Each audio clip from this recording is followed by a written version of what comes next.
she sold jam in under an hour. A $14 jar of strawberry spread that sold out 60 minutes after going live. And then she lost the biggest streaming partner in the world. This is the story of Meghan Markle in 2026. And it is far more complicated, far more human, and far more fascinating than the headlines are giving it credit for. Welcome to Royal Daily Report. I'm your host, James. And today we are doing something different. We are stepping away from the palace drama and the reconciliation headlines, just for today, to focus entirely on one woman's empire. What Meghan has built, what has cracked, what she is doing next, and most importantly, what her 2026 really tells us about who she is becoming beyond the title, beyond the marriage, beyond the monarchy. Because here is the truth that gets lost in all the noise. Meghan Markle is trying to build something real. Whether you admire her or not, whether you believe her story or you don't, she is a woman in her mid-40s who walked away from one of the most powerful institutions on earth and is now attempting to build an entirely independent life in a brutally competitive industry. And in 2026, that attempt has hit some serious turbulence. Let us go back to where this all began. When Harry and Meghan signed their original deal with Netflix in September 2020, a deal widely reported to be worth around $100 million, the narrative was triumphant. They had left the palace, they had chosen freedom, and they had landed in Hollywood with one of the most valuable contracts in streaming history. The first major product of that deal, their 6-part documentary series Harry and Meghan, premiered in December 2022 and became Netflix's most-watched documentary debut ever. The shoes Meghan wore in the trailer sold out around the world. The Hermes blanket visible in the background sold out everywhere. Even Netflix co-CEO Ted Sarandos said publicly that Meghan was underestimated in terms of her influence on culture. That was 2022.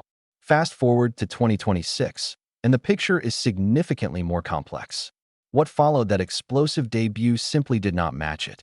Live to Lead, Heart of Invictus, Polo, the documentary about Harry's sport that Harry himself barely appeared in and which underperformed significantly compared to expectations.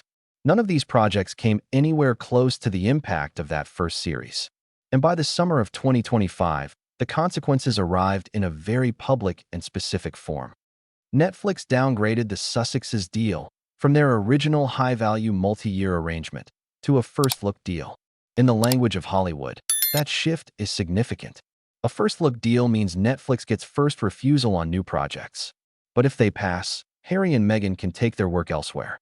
It is a lighter, less expensive, and in many ways more limited relationship. The original deal was a statement of confidence. The first-look deal is something closer to a courtesy.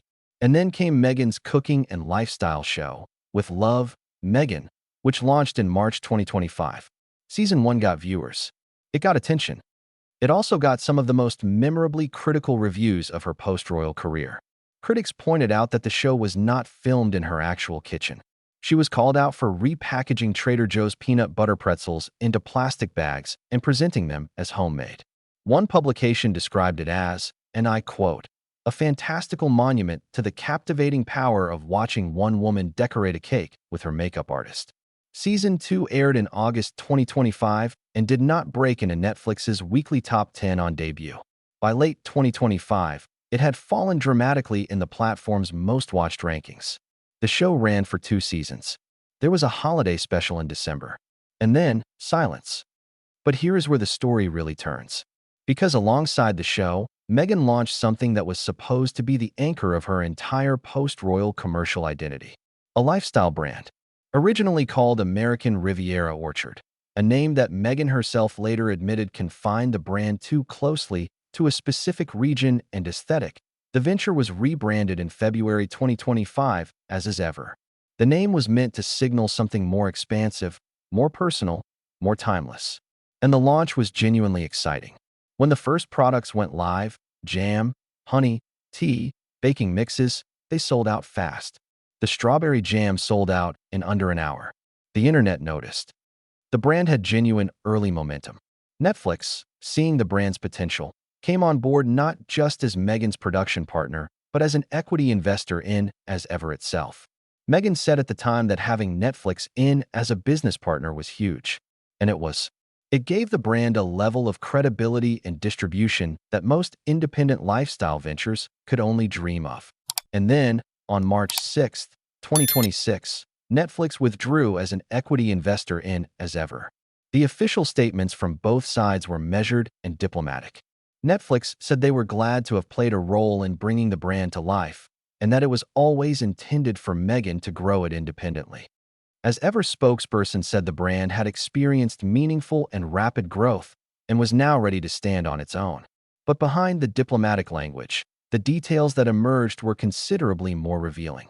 According to a report from Variety, Netflix was sitting on more than $10 million worth of unsold as ever inventory, teas, baking mixes, and other products that the company had accumulated as part of the partnership. The streaming giant reportedly began giving away that inventory to employees for free. Netflix, one of the most powerful companies on earth, was distributing Meghan's jam to its staff as a free perk because it could not move the stock commercially. Now I want to be very careful here, because there are two legitimate ways to read this moment, and both of them are true depending on which angle you're standing at. Meghan's version of events, and there is genuine support for this from people inside her camp, is that has ever demonstrated strong early growth. The jam sold out. The products found a real audience. The problem was not the brand itself. The problem was that Netflix, a massive conservative corporation, was too cautious about global expansion, too slow to take the brand international, too unwilling to lean into the kind of rapid scaling that a product with genuine consumer demand deserved.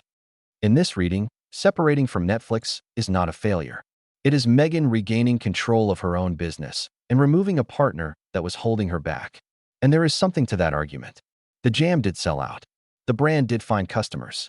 And Meghan's instincts about consumer appetite for aspirational lifestyle content are not nothing. But Netflix's version, supported by the inventory numbers and the viewing figures, is that the partnership did not deliver the commercial results either side had hoped for. With Love, Meghan did not become a cultural phenomenon in the way the original Harry and Meghan documentary did. And without the show driving sustained consumer interest in the products, the retail side struggled to maintain the kind of momentum the launch suggested. The truth, as it usually does, sits somewhere between those two narratives. So where does as ever go from here? Because this is the part of the story that I find genuinely fascinating. Because Meghan is not retreating. She is not pulling back. She is expanding. According to multiple reports from earlier this year, Meghan is planning a cookbook for 2026. A full lifestyle cookbook that includes personal recipes she regularly prepares at home, dishes that appeared on With Love, Meghan, and others she has kept private, jam-making techniques, preserving methods, entertaining tips for casual gatherings and seasonal celebrations. The tone is expected to mirror the relaxed, conversational style of her Netflix show, but in a format that does not require Netflix at all. A book belongs to the author. A book does not depend on viewing figures or streaming deals. A book is something she owns outright. And the As Ever product line is expanding significantly. The brand has moved beyond baking mixes and pantry staples into higher-end territory. Candles and homeware, signature scents, an expanded wine range. She already has white and rose, and there are reports of a California Cabernet Sauvignon in development.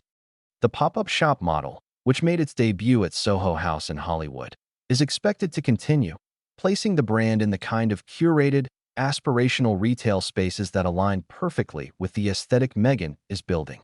The strategy, when you step back and look at it clearly, is actually quite smart. She is moving away from streaming, a space where she was always competing with thousands of other shows for attention, and into direct-to-consumer retail and publishing.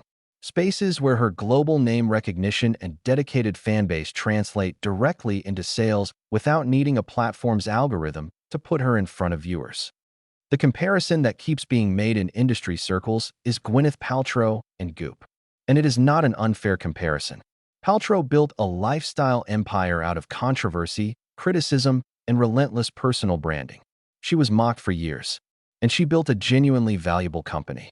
Whether Meghan can replicate that trajectory is genuinely open, but the blueprint is there. Now I want to talk about something that does not get discussed enough in the Meghan career conversation: the context she is operating in. Meghan Markle is building a business while being arguably the most publicly scrutinized woman in the world outside of royalty itself. Every product she launches is analyzed not just as a product, but as a statement about who she is and whether she deserves success. Every setback, like the Netflix equity split, becomes a headline suggesting her empire is crumbling. Every success, like the jam selling out, is dismissed as a publicity stunt. She is operating in a media environment that is structurally incapable of evaluating her work on neutral terms. That does not mean she is above criticism. Though with love, Meghan's show had real problems. The fake kitchen was a genuine error of judgment. The pacing was often criticized as self-indulgent. These are legitimate criticisms of the work itself. But it is worth acknowledging that the standard applied to Meghan is not the standard applied to most lifestyle entrepreneurs. When a new brand's inventory moves slowly, it is not usually national news. When a cooking show gets mixed reviews, it does not usually generate hundreds of op-eds debating the authenticity of the host's personality. Meghan exists in a media environment where every single thing she does is filtered through years of accumulated opinion, both devoted support and intense hostility, before a single review is written. And she keeps going anyway. The UK trip that is now approaching, Harry and Meghan returning to Britain with Archie and Lilibet in July, will bring a whole new wave of attention. Meghan's as ever brand will be watched even more closely in its independent phase. The cookbook, when it arrives, will be reviewed within an inch of its life. But here is what I think the 2026 picture of Meghan actually shows us, when you set aside the noise. A woman who launched a brand, sold jam in 60 minutes, lost a major corporate partner, and immediately started planning the next chapter. Not retreating, not collapsing, not issuing dramatic statements about being silenced. Just working, building, trying again. Whether the cookbook lands, whether as ever can build the kind of loyal customer base that sustains a high-end lifestyle brand without the backing of a streaming giant. Whether Meghan can carve out a long-term commercial identity that exists on its own merits rather than on the gravitational pull of her royal story. These are the real questions of 2026. And the answers are not in yet. The jam sold out in under an hour. The streaming giant left with $10 million of inventory it could not sell. Both of those things are true. And somewhere between them is the real story of Meghan Markle in 2026. I'm James. This has been Royal Daily Report. If you found today's report valuable, please share it and subscribe, because we bring you the full picture, not just the headlines. We will see you in the next one.